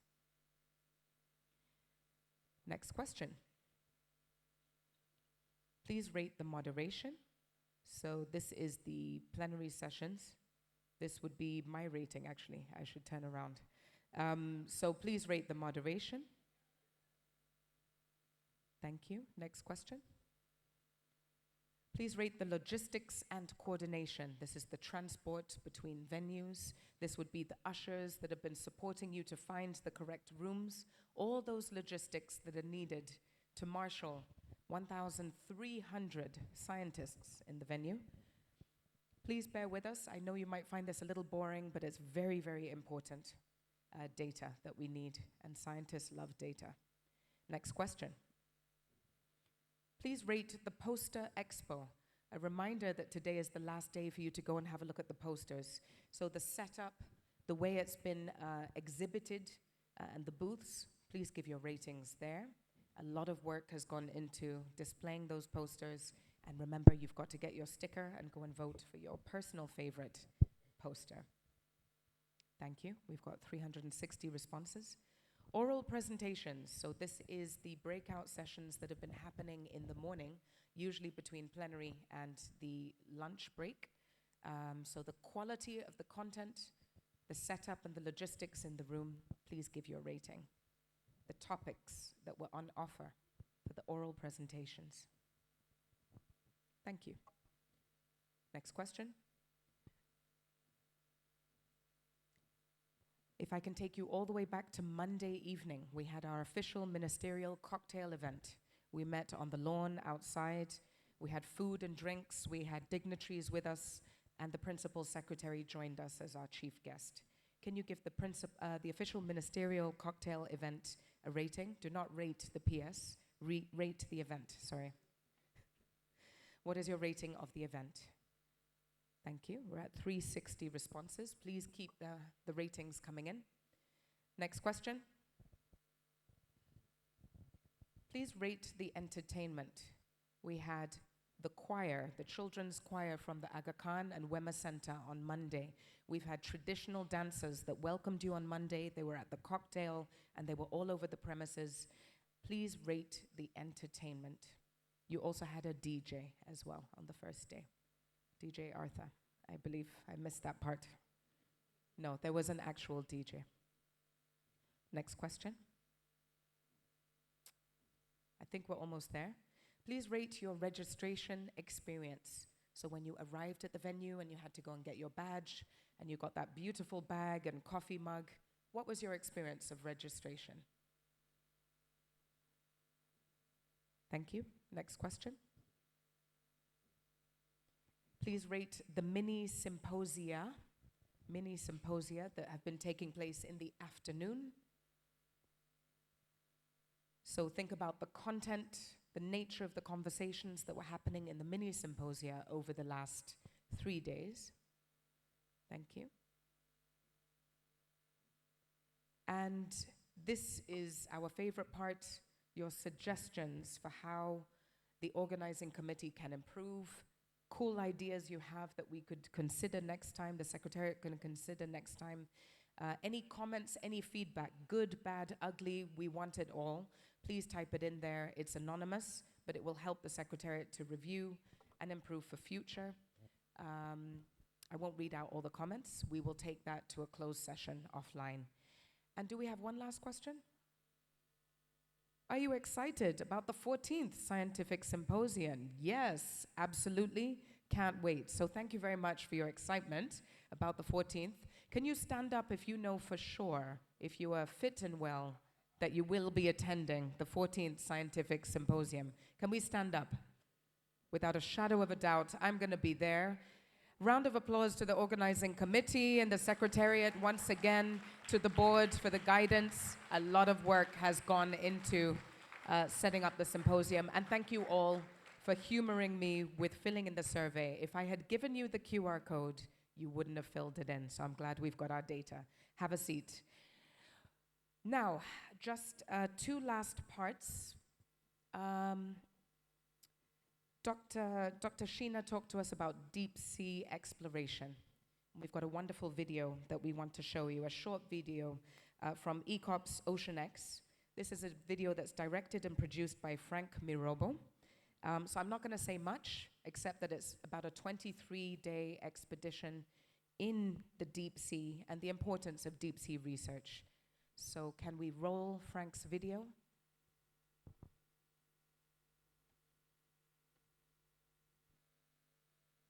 All right.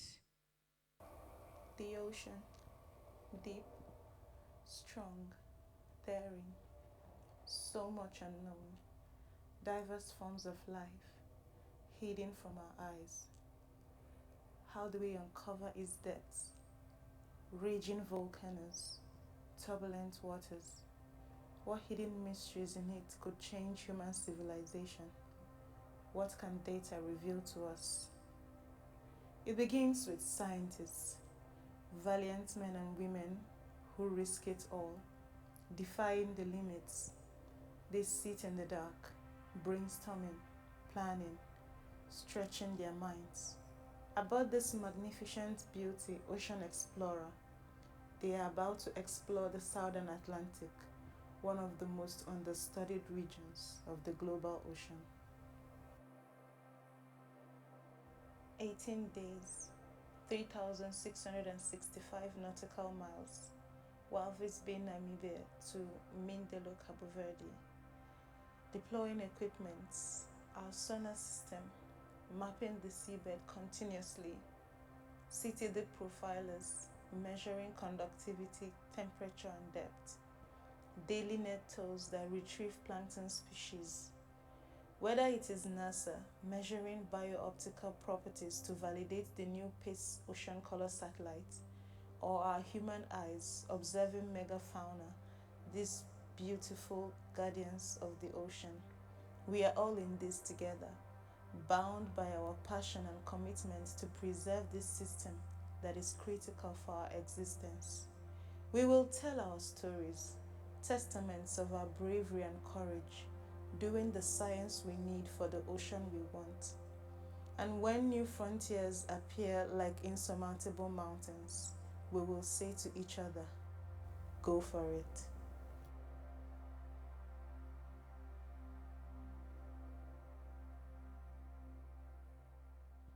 Frank Mirobo, are you in the room? If you are, can you stand up? Hongera sana, congratulations. Thank you for sharing that video with us. All right, final announcements, and then we're closing. It is coffee time. It's 10:30 on the dot, which is wonderful. So we're going to take our coffee break for 30 minutes. We know the drill. Session leads straight to room before coffee. Coffee is the reward for setting up your session. We will have lunch at 12:40 until 2. However, there are some special sessions that will be taking place off-site as well, and there will be a bus provided to the Pride Inn Flamingo, which will be leaving at 1:30. So for those of you that are going to special sessions at the other site, there will be buses taking you there at 1:30. Okay? Tonight, we have our closing session, closing cocktail. We are going to meet in here at 6 o'clock for our award ceremony, and then we're going to move outside into the garden for food and drink. So all official speeches and awards will be done in here, so that when we go outside, it's just fun and networking and having a drink and enjoying the evening, an actual cocktail. So that's what will be happening this evening. Drinks vouchers will be available at the reception desk from 2 o'clock onwards. So there'll be a different management of drinks. So make sure you get your drinks voucher between 2 and 6 o'clock. Stop by the registration desk. Very important. Another important announcement around the app. Thank you for downloading it, but can you also make sure you enable notifications? There are a lot of live messages coming through to guide you to go to the right places, or buses leaving that will help you to be in the right place at the right time. Please enable notifications. You can switch them off at the end of the symposium. Tomorrow, tomorrow's special sessions on Friday will be commencing. As today, the last day, in plenary today, the special sessions will be happening here and in Flamingo. I've mentioned that there will be transport. If you have a special session at Flamingo, you will also have lunch there, so you do not need to come back to the Pride Inn on this side. So if you've chosen a special session at Flamingo, you will have your lunch there. You do not need to come back here for lunch. That's an important thing. Afternoon tea and all meals will be served at the Flamingo site across the way. If you don't want to take the bus, you can walk along the beach. It's about a 15-minute walk, so make sure you have a hat and make sure you time yourself. So that's also a possibility as well. With that, I will announce just a couple of photo requests that I've been given, last-minute photo requests. Team South Africa, photo on the stage. Ladies of Tanzania, photo on the stage. And early career researchers are requesting a photo with the outgoing board on the stage after. I think I've done all my announcements, so I would also like to say thank you and goodbye. I will not be with you for the cocktail, so this marks the end of my moderation. It's been an absolute honor and privilege to moderate the 13th Scientific Symposium. Thank you very much. Thank you very much for humoring me with all my energizers. And there might be one more announcement.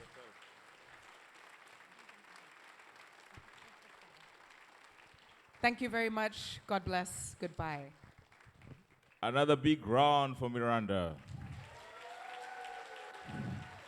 Thank you very much. And Miranda was not working alone. There was a team behind her that have been doing all this to make sure that everything flows smoothly. So Nelly, where are you? Come forward. Where is Gladys? And Sue. She had a team of 4, and they've worked tirelessly for this thing. So let's give a round of applause to them. Asanteni sana. Now, so she says, just have a seat. We are starting here at exactly 6. It's going to be a very short, sweet closing ceremony, so please come early. She mentioned that drink vouchers will be given at the reception. I'm changing that gift vouchers will be given here so that people come for the closing. No closing, no drink voucher. So 6 to 6:45, we are done. 7, party begins. Please, let's fill the hall by 6. We have got awards. We've got people to thank for this organization. It will be very short, very sweet, and we want to see the hall full by 6 so that we finish early enough. Enjoy your oral sessions and the day. Thank you.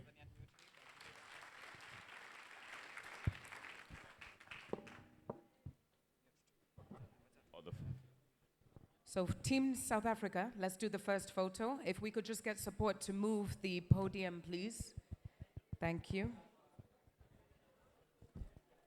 Quick support to move the podium. Team South Africa, straight to the stage. We have 4 photos.